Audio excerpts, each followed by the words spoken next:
Jesus knew that going up against the devil was going to be dangerous, that it was going to be difficult, but he wanted to face the devil as a man. So he set aside those powers in order to face him in the same way that you and I face temptation. And in order to do that, he's going to have to prepare. Now, throughout the scriptures, fasting was used when people are trying to set their hearts and minds on God. You think about Queen Esther declaring a fast for the Hebrew people that the Lord might deliver them from genocide in Persia. King David fasted when his infant son was sick. The Apostle Paul fasted after his conversion.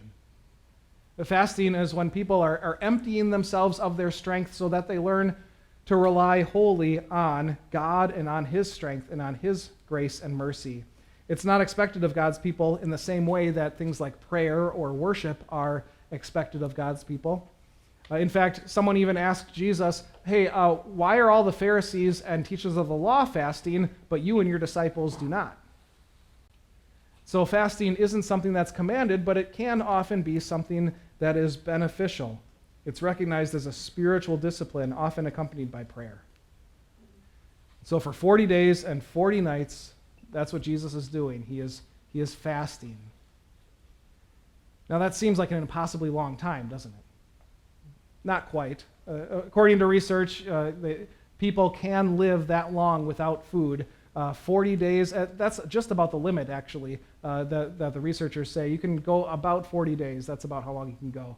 And there is precedent in the scriptures when people have gone that long without eating. Moses fasted for 40 days when he was on Mount Sinai. Elijah fasted for 40 days when he was fleeing from Queen Jezebel.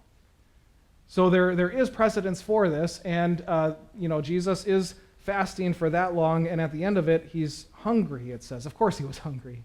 Right? He was fully man in every way, and so he was every bit as hungry as you or I would be after not eating for a month plus. But he did this to prepare himself to walk that treacherous path through the wilderness. And if Jesus practices a spiritual discipline to prepare to face the devil's temptations, then we must also be spiritually disciplined because, well, temptation is awfully hard to say no to. Can we all agree on that? That the serpent's attacks are very crafty because he knows where we're the weakest.